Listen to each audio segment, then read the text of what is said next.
Okay, so in yesterday's class, right, I made you understand the concept of Firefox profiling, and I talked about object identification. I just talked about the theoretical part, right? That basically when you have to identify an object, fine, you have to go into inside the page source. Okay, like I open up Mozilla,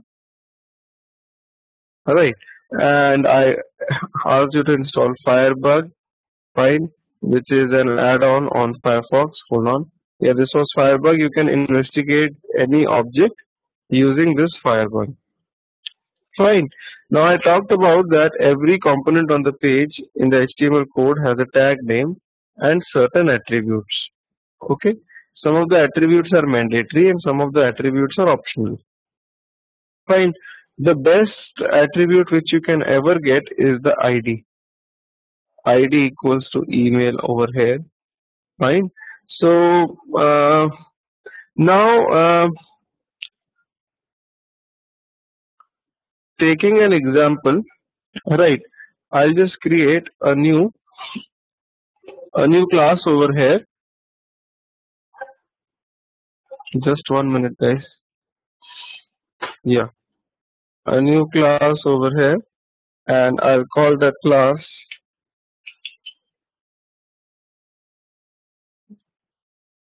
Gmail. Right over here. First of all, or let me make a new project. That will be a good idea. I'll make a new project, day 5. Fine. In this, I will add the jar files for Selenium.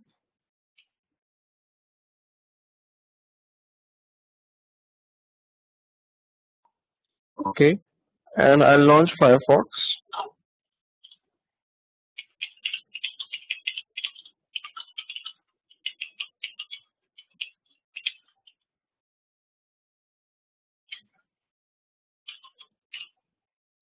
Okay, then you go to the website driver.get. So you go to simple Gmail, HTTP. Taking a very simple example, gmail.com. Alright, so obviously when you run this, the browser will open and it will navigate you to Gmail.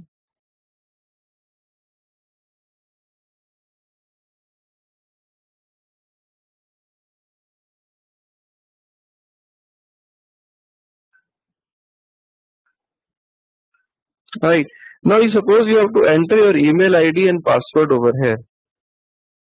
Okay, so how do you do that? Fine, for that I have a command known as driver.findElement.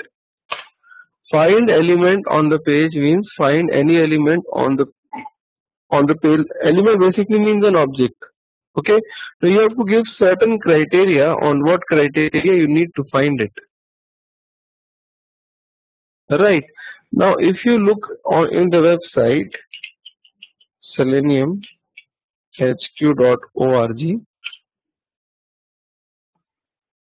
right, and if you go to download section, you will have the Java doc link over here. If you open this Java doc link, you will find the Java documentation listed, and in this go to the WebDriver interface WebDriver, fine, and in this you will find the command find element over here. Okay, right, it takes the argument of by class. I talked about by class. By class represents various criteria with which you can identify the object. For example, simplest is ID. Okay, so you can write over here driver.findElement by the ID. In Gmail, fine, the email field has got an ID. If you go to Gmail,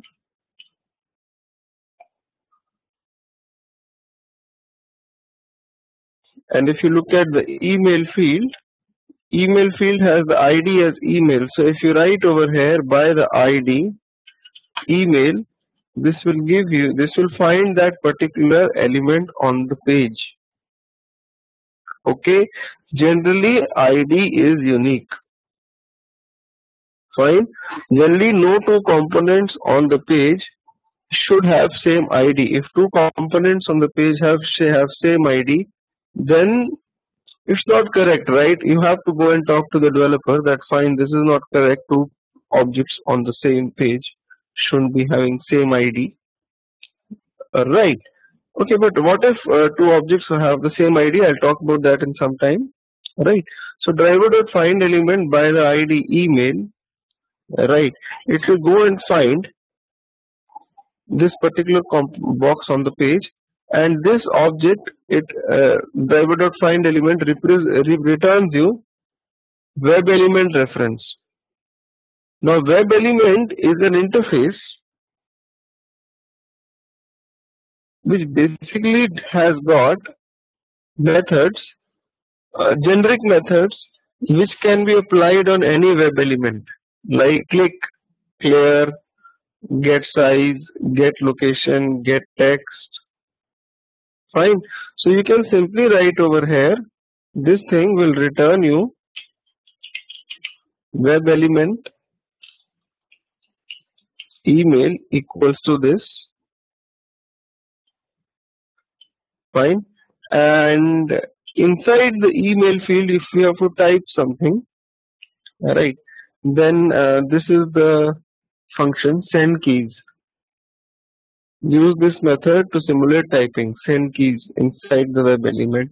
So you can write over here email dot send keys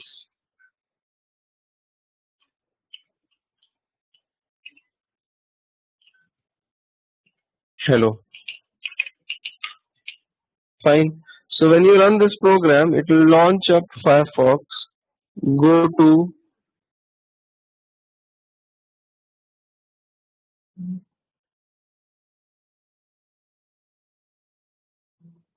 just a minute, my Firefox is trying to update.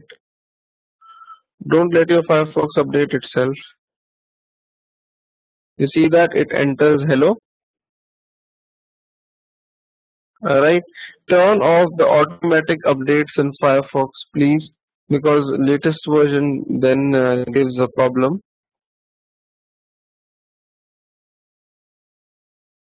Okay, right. Now you see that it launches Firefox and it goes to Gmail and it types hello over here just by using this function driver.find element. You find the element and then you operate on the element. Right. Now there is a problem over here.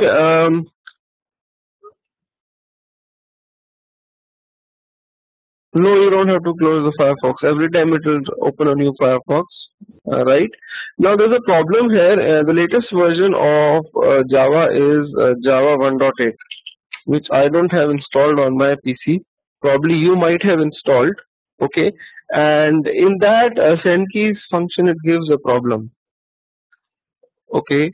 You might have the error or something like that. Well, you know what? You have to, in Java 1.8, okay, what you need to do is that if you look at the documentation carefully, then send keys function takes a character sequence argument, right? An argument of the class character sequence which is inbuilt. Out here I am giving string, that is okay. But in 1.8, you will have, if you have Java 1.8, you will have to make an array of the class character sequence, say data equals to new character sequence, say one element. You'll have to make the array of the class character sequence, name it data, and you have to put the data inside it, say data 0 equals to say XYZ. Right. and you have to write email dot send keys data. This is how you need to do if you have Java 1.8 in your system. Okay, it's a little strict, Java 1.8. Alright, now email dot send keys hello will type in hello inside the field. You see that? Okay, if in case you have installed Java 1.8, okay, if in case you have installed Java 1.8, then you need to do this. Alright, fine. Now similarly you can extract the password field as well. You can go to Gmail and look at the password field. The best part is our password field has also got an ID. Okay, so you write over here web element password equals to driver dot find element by the ID password. Okay, driver dot find element by the ID password. Fine, this is the ID which I got from the application. Fine, no, you don't need to install Java again. Okay, so now you can write password dot send keys some password. You can also encrypt your password. Okay, I'll talk about that. If you look at the hold on, if you look at documentation, then there is something known as base 64 encoding. Right, the classes are present over here. Right, base 64 encoder. Fine. This can be used to encode binary text into base 64. You can just search on Google. You'll come to know how to use this class. It is very simple. Fine. So when you run this, it will enter the username as well as password.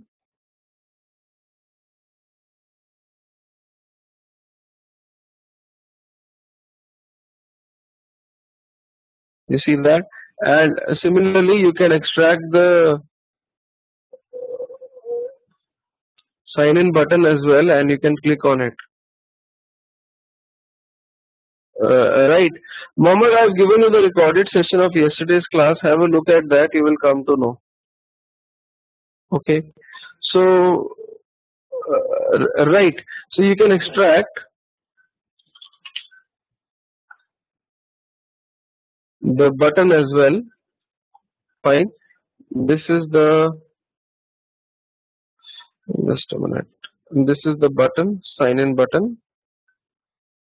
Right, the ID, again this button has got an ID. So you can write over here web element button equals to driver dot find element by the ID sign in, and on the button you want to click, so you write over here button dot, there is a function click which will click on the button or click on any web element, whichever web element it is. Fine. So this is the most simplest thing to do because every element on this page has got an ID.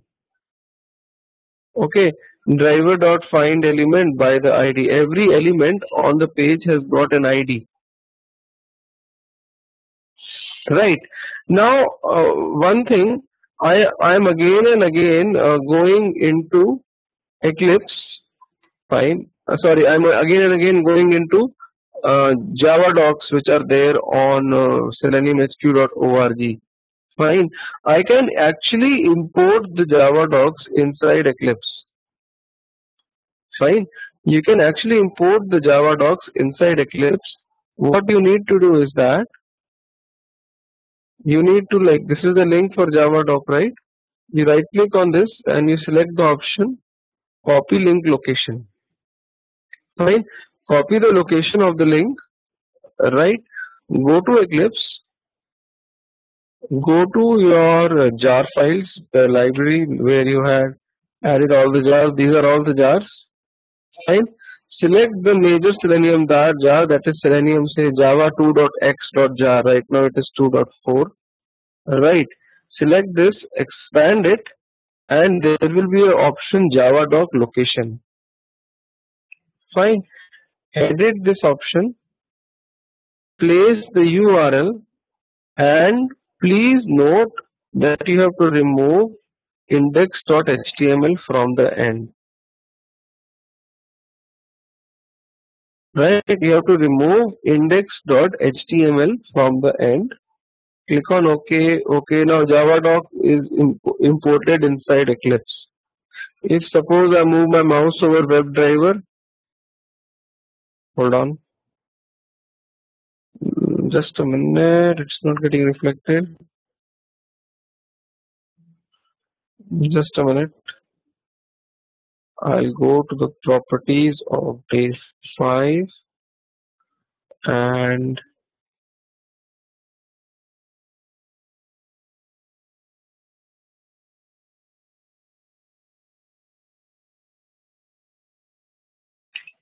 this is the right location.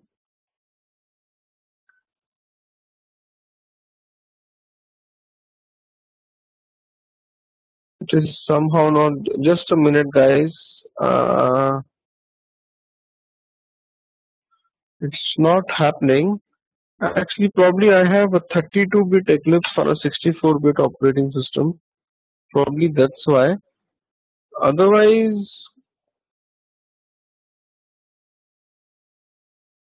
this is valid. It didn't reflect. If I put the URL, it was not reflecting. If I put and click on validate,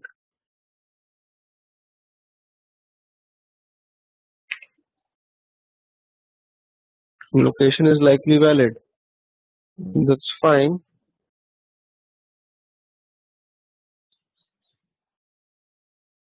Location is valid. Okay, anyways, look guys, I'm having a 64-bit OS and I'm using a 32-bit Eclipse. Probably that's why, I'm just guessing, but it used to work in my other machine. You can try it. The Java docs will be included inside Eclipse, and when you move your mouse over these functions, you will actually see the description of these functions coming up. Okay, right. Now, talking about the topic which I told you, that if I write driver.find element, what find element does is, if you look at the documentation, right, find element finds the first web element on the page. Okay, driver.find element finds the first web element on the page using the given method. Look, on a web page, generally there is only one element with one ID. Okay, but what if there are two elements on the web page? Selenium will use the first one. What do I mean by saying the first one? Is that Selenium scans the page like this, from left to right, and it goes from top to bottom. Okay, so if there are two elements with same ID, one is present here and one is present here, then actually Selenium will end up using this one. Okay, it will not use this one. What if you have to use this one, the second one? I will talk about that later on, but basically now what I want to tell you is that driver.find element will find the first element on the page. Okay, Rama, I tried that, adding a slash in the end, it did not work. Okay,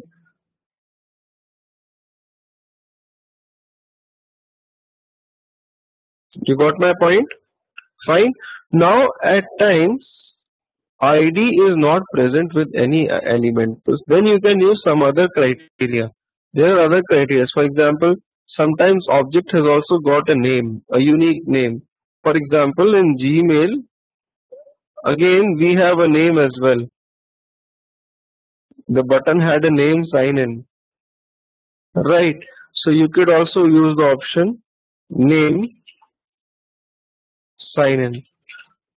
Okay, ID and name are two good things to use which will make your life very easy, but not all objects on the page have got ID and name. You will not find that every object on the page has got an ID or name, right? So what will you do in case of those objects? For example, this text over here, one account all of Google. If you look at this text, then this text is actually inside an H1 tag.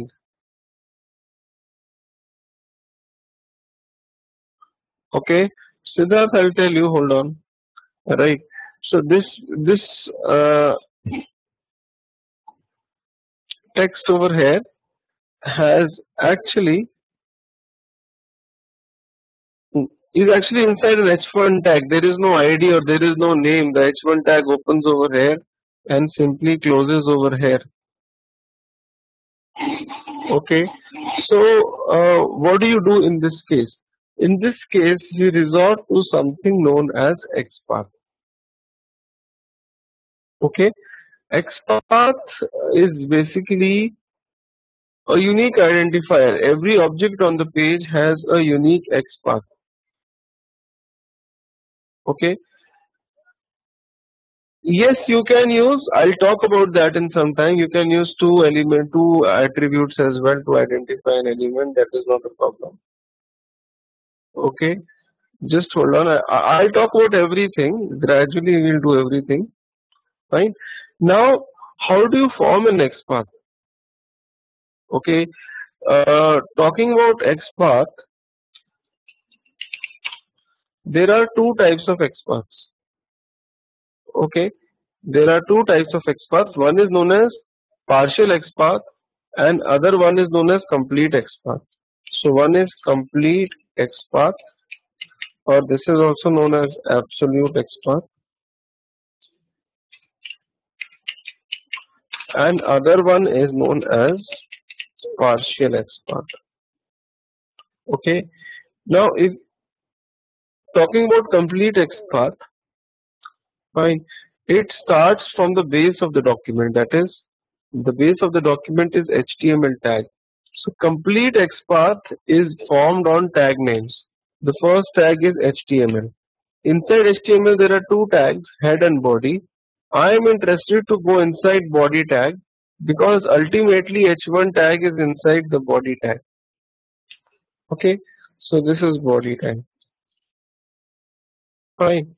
Then inside the body tag there are many tags. Okay, I am interested in this division tag. Fine, as I want to traverse to H1. So inside the body tag, this is the division tag.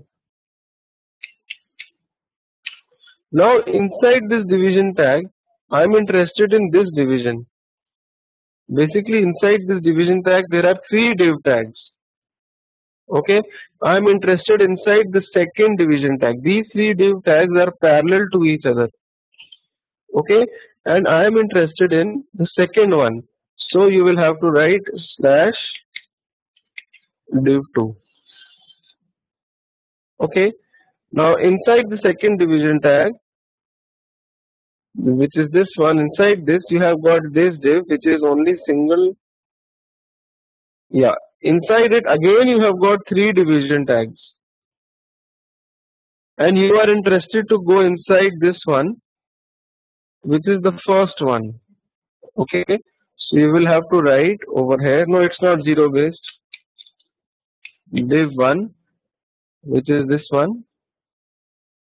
Okay, and inside it there is an h1 tag, so you will simply write over here slash h1. So this will be the XPath of the text which is over here, one account all Google. It will uniquely identify the element on the page. Okay, if you copy this XPath, you go to Eclipse, and if you try to extract it, it will also extract. All you have to do is that you have to write web element heading equals to driver dot find element by the XPath. You give the XPath.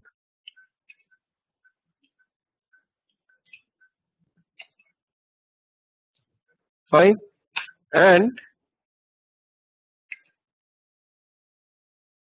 right, and you get the text out of this heading. This heading is a web element.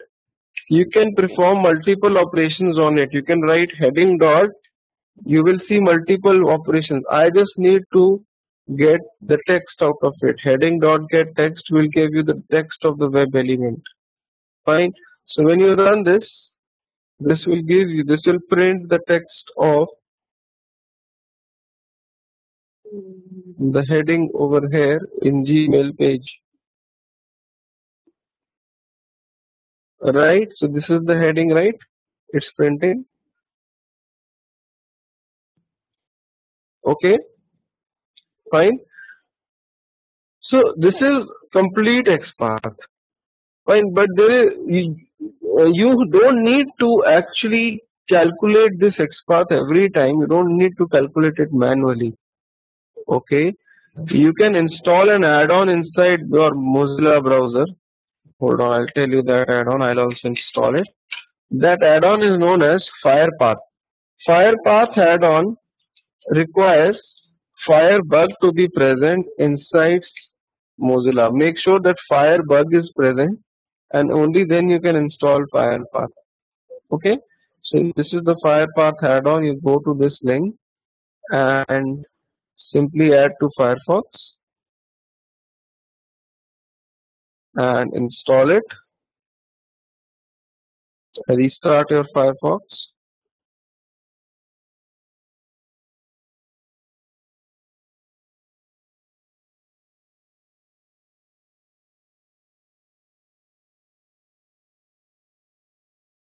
Hold on.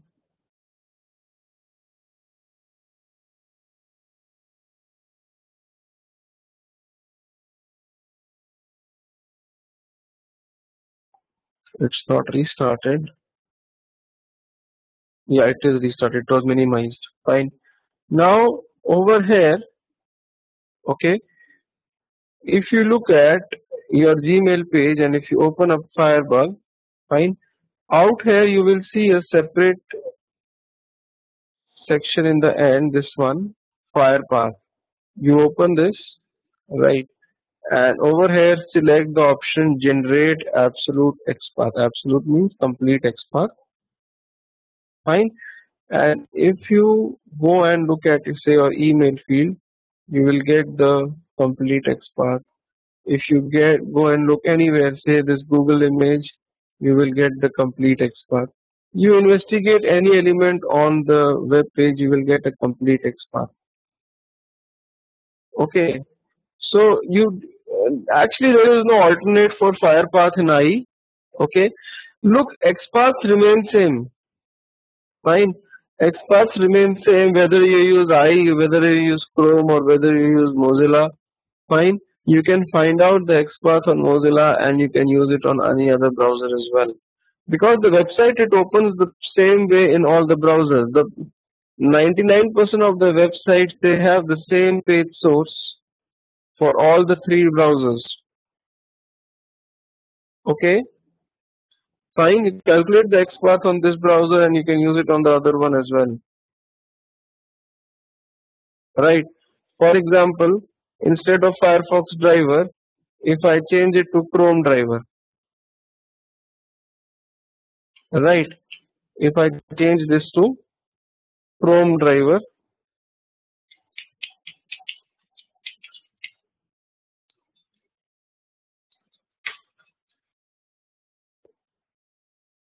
oh, just a minute,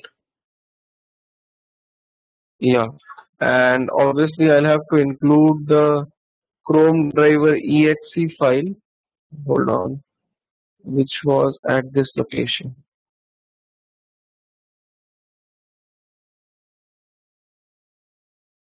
Did I end up using Gmail in day 4? Yes.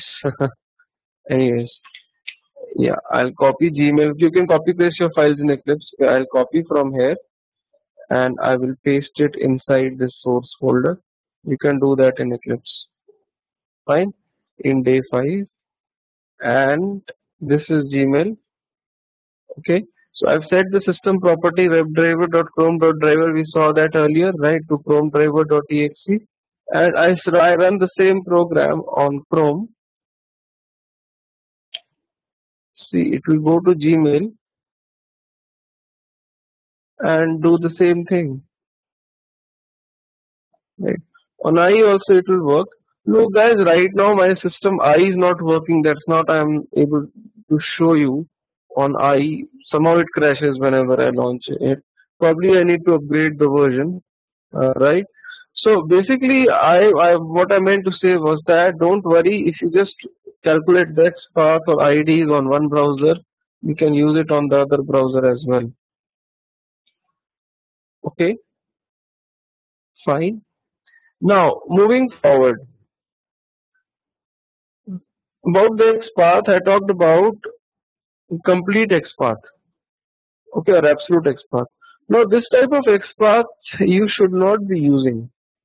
It is very accurate, it is to the point, it pinpoints the element on the page, right? No doubt about it. But the problem is that if something changes in the application tomorrow, right? If you are making the code, you have to make a robust code. You have to make the code in such a way that if something changes, your impact on the code should be minimum, right? Okay, fine. Sometimes people ask me that, fine, Ashish, I have to make such a framework or such a code that whatever happens to application, my code should not change. Look, that kind of coding, it is next to impossible. Okay, if something changes in the application, then your code will obviously get impacted. Fine, but there are two things. Firstly, the impact should be minimum, right? And secondly, uh, it should be easy to change. You should not write a code which is too difficult to change. Fine.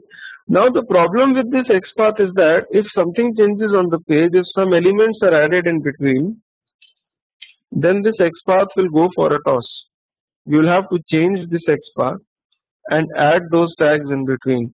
Rather, all your XPath from the page will change if the change is somewhere in the beginning of the page only, somewhere near the say body tag. All the XPaths of this, all the complete XPaths of this page will change. So you'll have to go and change all the XPaths in the project. Okay, so that's why we refrain ourselves from using this complete XPath. Now we use something known as partial XPath. Okay, now how is partial XPath formed? Well, if I write over here /* what does this mean, /*? The partial XPath starts with / first of all. Okay, partial XPath always starts with /. If I write /*, then this means all the elements on the web page. Okay, right. And if I write like this, in the brackets @ID equals to email, then this means from all the elements of the web page, get me the element with the ID equals to email. You got my point? Right. For example, if you look at the email field, I was talking about actually the email field. Right. The ID of this element is email and the tag name is input. Right. I can be more precise over here that there is an input tag on the page whose ID is email. Fine. You don't again have to calculate the partial XPath. Firebug is there for you. In Firepath, which I installed, if you uncheck the option generate absolute XPath, it will give you partial XPaths. Right? For example, if I look at the XPath of email field, it is like this, the one which I just discussed. If I look at the XPath for sign in button, the XPath is like this. That is, there is from all the elements on the page, like double slash star, get me the sign in element, element with the ID sign in, right? Now every element has a tag name, like this is the input tag. Fine, you can put the tag name as well over here, that would be a better thing. That from all the input tags, get me the input tag with the ID sign in, right? This will work if you take up, so for example, if I take any of these experts, right, for example for email, okay, and when I find email, instead of by ID, right, I can write by the XPath, and you give the XPath of the email field. This will work when you run this. So this is the partial XPath, right? So when you run this,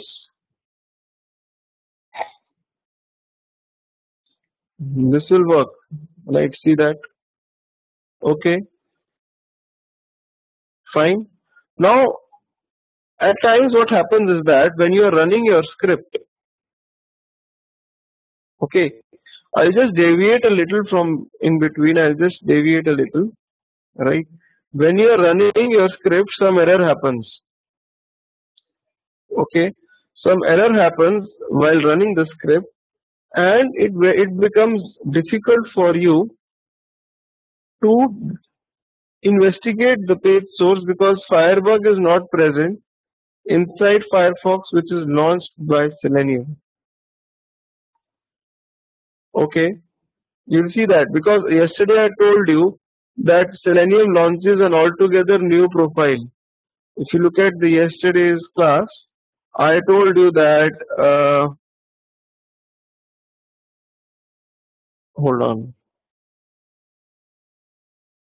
Yeah, I talked about profiles, INI, Firefox profile and all, right? Because Selenium launches a new Firefox profile every time you run the program. Fine. So what happens is that Firebug is not there in Firefox which is launched. So you actually cannot investigate the page source, right? In case some error happens, right? So how do you do that? How do you investigate the page source? Fine. So what you can do is you can launch a particular profile. Say I can launch Ashish profile, right? And I can use that. Hold on. I'll do that over here. Just a minute. I launch the profile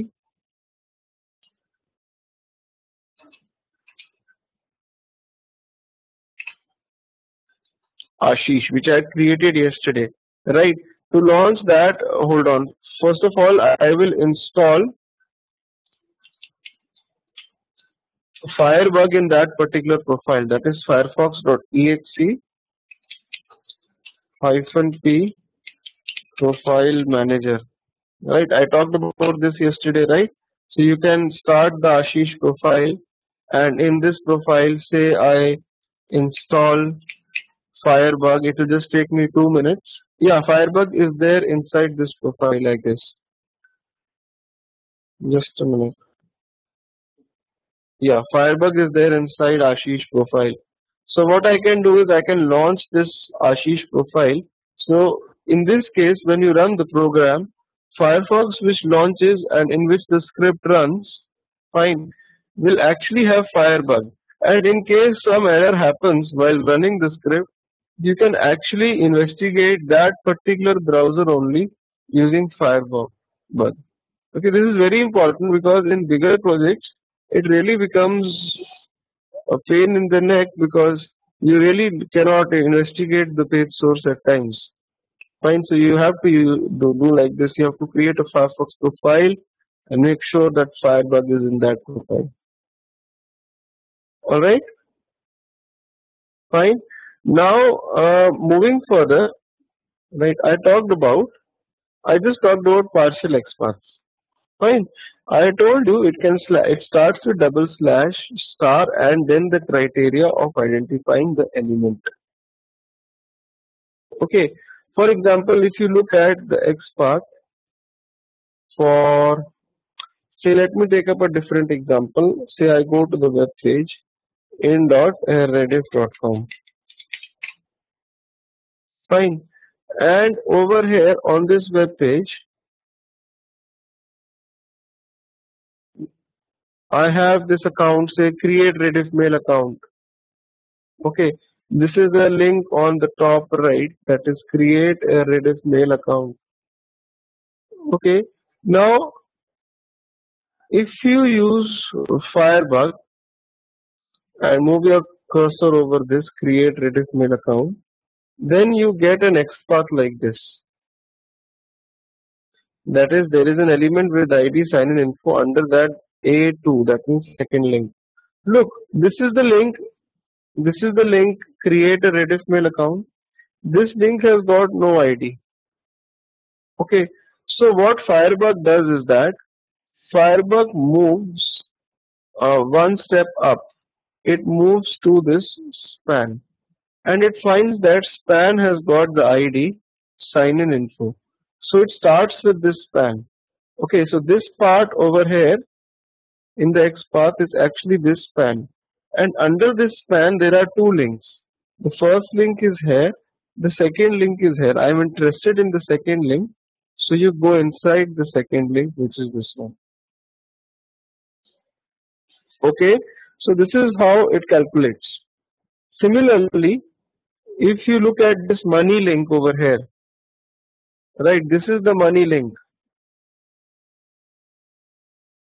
Okay, so what happens is that this link has got no ID, right? So Firebug traverses up. Just a minute. Right, it traverses up. What it does, this link is inside, money link is inside this division. So this is the link you tag in the end, which you can map over here. Then the division tag is actually this particular division, right? Then A3 link is actually this particular link, right? This A3 link is under this division. This is the division, and this division is actually inside another division with the ID home wrapper, which is this one. So it finds the ID over here and then it starts traversing down. It never starts from the base of the document. Are you getting my point? Are you able to understand how this partial XPath is made?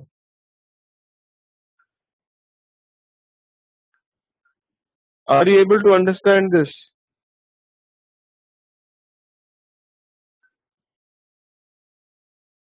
Right. So, okay, so this is how the Firebug calculates the partial XPath. Fine. It never starts from the base of the document. So partial XPath looks something like this. Okay. So partial XPath looks something like this. Right. Now any questions from anybody? Any question? Because I'll stop here. Okay. I'll stop here for today.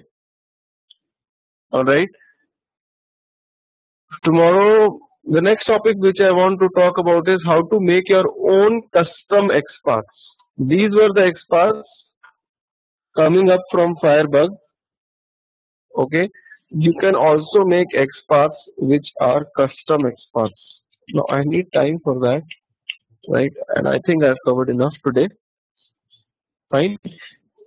Yes, partial XPath always starts with double slash. It can be a star or basically a tag name. Double slash star means all the tags on the page. Double slash input means all the input tags on the page, and from those input tags, get me the input tag with the ID email. Okay. Fine. If I just write double slash star, this means all the tags on the page. If I write double slash input, this means all the input tags on the page.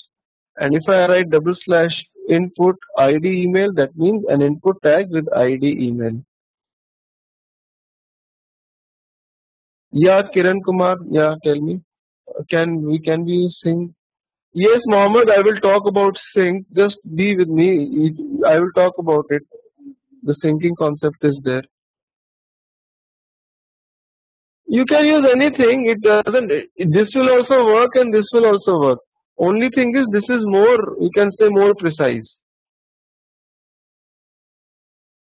Okay, I will tell you about for waiting for an element to be present on the page.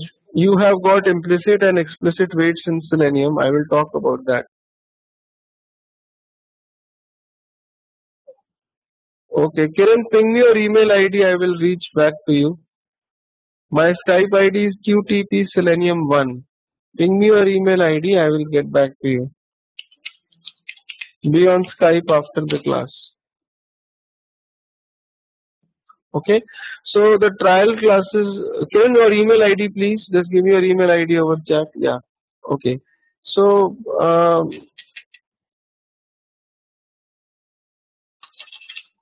fine. So the trial class is practically over. Fine. Right, Mohammed. Fine.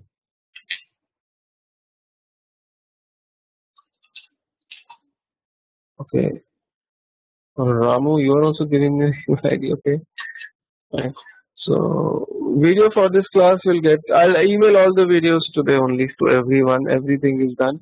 Right. Now, in case you want to join the class, you can reach me through the website or through Skype. You can go to my website qtp selenium.com. Over here there will be a contact trainer link. Click on that, fill out the form, and send me the information that you want to join the class, and I'll help you out. Okay, fine then. All right. Uh,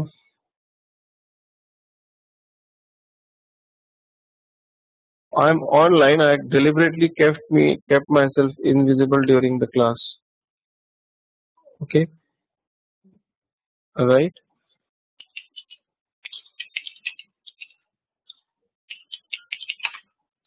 Okay. Fine. Thank you.